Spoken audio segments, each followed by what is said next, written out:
Welcome to our kitchen, where it's about food, family, and fun.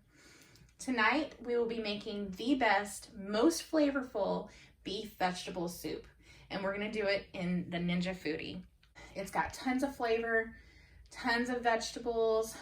It's really good, and let's go through the ingredients. All right, first, we have 3 pounds of chuck roast, and the chuck roast I went ahead and cut into 1-inch pieces. You can get them a little bit bigger, a little bit smaller. I just try to keep it manageable, so when you're eating a soup, it's not unmanageable. So we have 1 large onion, 1 medium onion. I happen to like a little bit more onion in my soup. You can use just 1 large onion, it's up to you. 4 russet potatoes. Now, you can use gold. I have used gold before, no problem. It works just fine. 3 stalks of celery and 1 1/4 cup of baby carrots. Now, you can use whole carrots too. I've done that too, no problem. I just happen to have baby carrots, and that's what I'm using. So then we have 1 cup of frozen peas. You can use like the canned peas. I just happen to like the frozen peas. The canned peas, I would probably suggest to add them at the end and make sure you drain the can. I have used canned peas, but in pressure cooking, I like the frozen just because it doesn't get so mushy at the end, in my opinion. So next is 1 tablespoon of garlic. This happens to be the jarred minced garlic. You can use fresh garlic too. I've done fresh garlic also, so that works too. Next, we have 1 can of whole kernel sweet corn, and that's been drained. Next, we have 1 can of cut green beans. You can use frozen corn, and you can fresh corn too. You can use fresh green beans and frozen green beans. It's up to you. It works just fine either way. Next, we have stewed tomatoes. Let me get that on the camera here. I really like stewed tomatoes in this soup. I don't know, the tomatoes kind of have like maybe a sweetness to it, and I enjoy it.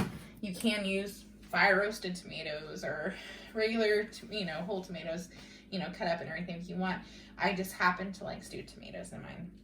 Next, we have 1 tablespoon of real butter, 1 tablespoon of pure olive oil. I don't use extra virgin olive oil. Every once in a while I might for a dip or something, but with my cooking, I use 100% olive oil. Next is Italian seasoning and parsley. I would say about 1/2 tablespoon of those. You can go ahead and add some more or less depending on your taste and everything. Sometimes I do, depending on what I'm feeling like for the night and want to make dinner a certain way or whatever. I kind of don't measure sometimes, but let's do Worcestershire sauce is next. Worcestershire, however you want to call it. You want to do, I would say, 1/4 tablespoon, and I'll show you how I use that. Next is the Better Than Bouillon beef base. Love the stuff. I'm not sponsored by any of these products that I'm using on here. That is just one product that I absolutely love, and I use it a lot with my cooking. Next line of ingredients here is beef broth. Again, I'm not sponsored by Swanson. I just happen to be using it. I go ahead and use 2 cans of beef broth, and then when you make this soup, you want to cover the vegetables and the meat and everything. You want to make sure it's covered when you're pressure cooking this. So I go ahead and add water and go ahead and mix some Better Than Bouillon in there. Probably about a tablespoon. I would say 1/2 tablespoon to a tablespoon. We'll see how this recipe goes. It just adds a lot of flavor. It adds more flavor than, just using regular beef broth. Next is salt, pepper, and cayenne pepper. Now, if you want to add a kick, add some cayenne pepper. If you don't add some. I happen to not need it in this soup tonight because I have somebody that can't have it, so we are not going to use it in this recipe. But if you want to afterwards, you can go ahead and cook the soup and go ahead and add it afterwards. No problem. It's just all about flavor, what you feel like and everything. But cayenne adds a good kick to it, I would say. But salt and pepper to taste.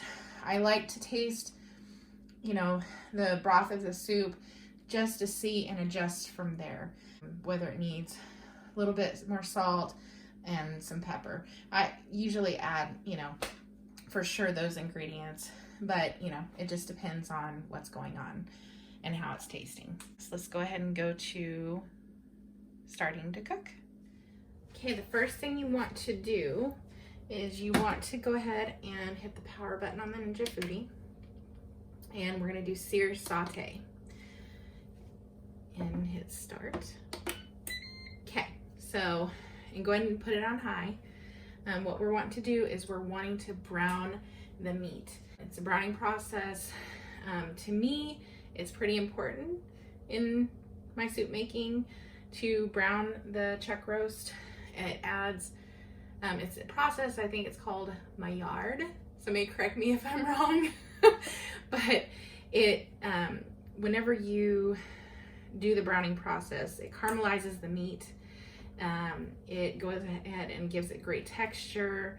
I just really suggest doing it. So, 1 tablespoon of butter and approximately 1 tablespoon of olive oil. Let's move those out of the way. Okay, we're going to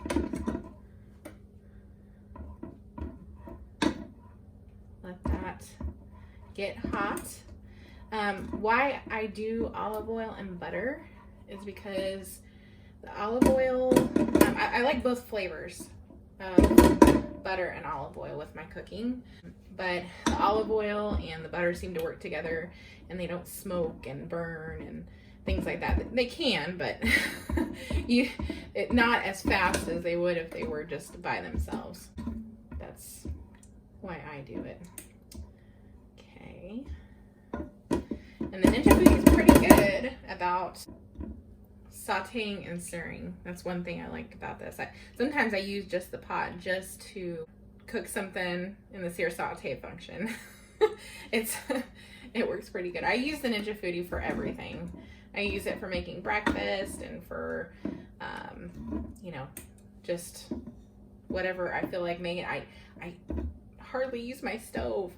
Like I do every once in a while. It depends on the recipe, depends on things, which actually, if you're interested in seeing other recipes, please let me know what kind of things you like or would like to know what to make. That would be interesting to see what people would like to see on this channel.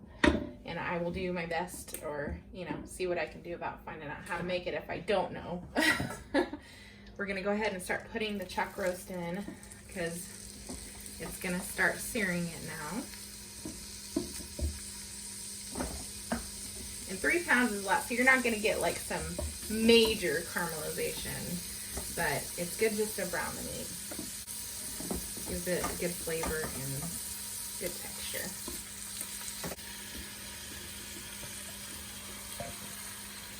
There we go. Okay, so we're gonna get that good and browned up. You can see it's already started here. I'll turn this around. There you go.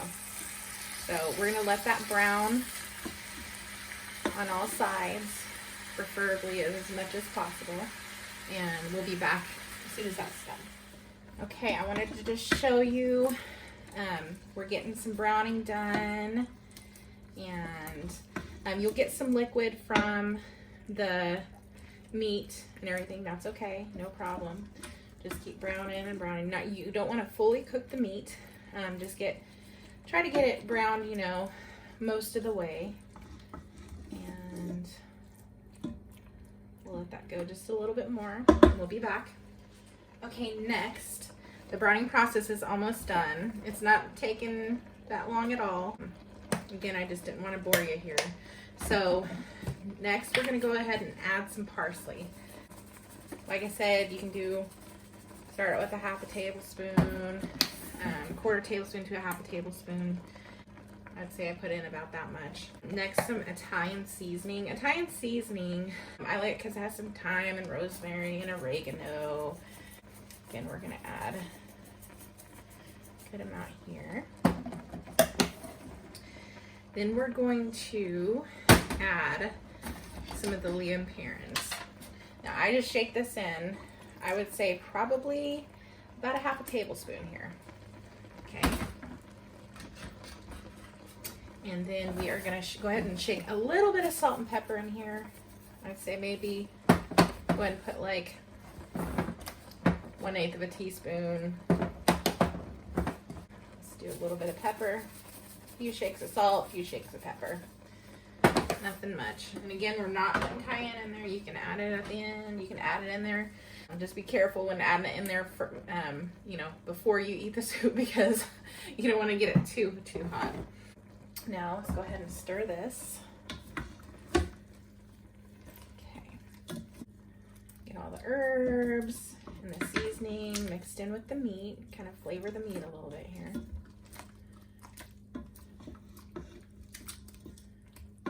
Okay, that looks good. That looks good. All right, next, we're gonna go ahead and start adding the rest of the ingredients. I'm gonna go ahead and add the onion and the garlic first. Kind of just stir that onion and garlic around to incorporate pretty good. And let it cook within the meat a little bit. Okay, next, we're gonna go ahead and add the carrots, celery, potatoes, your peas, green beans, your corn. This is getting pretty full now. Your 2 cans of stewed tomatoes. Okay, let's go ahead and incorporate this a little bit more. And you're gonna have a full pot here, so if it's just, you know, 2 people, I happen to have 4 people in the house here, I go ahead and make a full pot of it. And the thing is, you can make it to last you the next for leftovers the next day. That way you won't have to make dinner or lunch. Yeah, just stick it in the fridge and call it good. So we're at the max level here for the pressure cooker. So now we've added all of the ingredients except for the beef broth here. So we're gonna add the beef broth. We've got 1 can and 2 cans. And it might be just enough. So go ahead and add just 2 cans. And then we're gonna add some of this better than bouillon to that instead of adding any more water. And I use about, I'd say about a half a tablespoon of better than bouillon. This is good stuff. Good stuff. Okay. All right, now we still have this on sear saute, and that's okay, because it just kind of warms the ingredients so that when you pressure cook it, it doesn't take as long to warm up, to pressurize. So, okay. So what you want to do is you want to get everything covered in the liquid. Once everything's covered in the liquid, now we're going to go ahead and do the pressure cooking. You probably could keep it on here on high and go ahead and, you know, cook it for a longer time, but pressurizing it makes the meat more tender and cooks it a lot faster than it would if you just like kept it on the stove or kept it on the, you know. So you can use this as a regular. Now, make sure your pressure ring is down and all the way. And set this on and put it to pressure. And then we're gonna do high, okay? And we're gonna do this for 15 minutes. And we're gonna set this to seal, okay? Not to vent, to seal.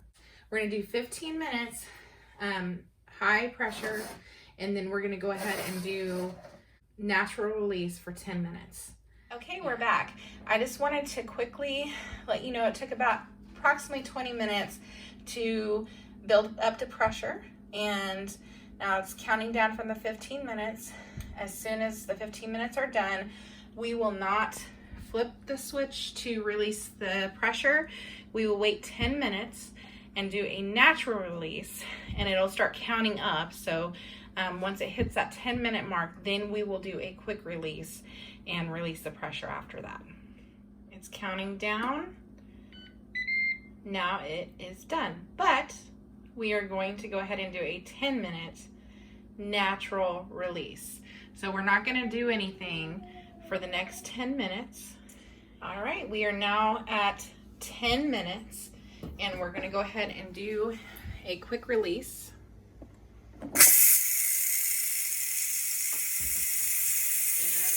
See that little red button up there? That means it's pressurized, and you do not want to touch the lid until that red button goes down.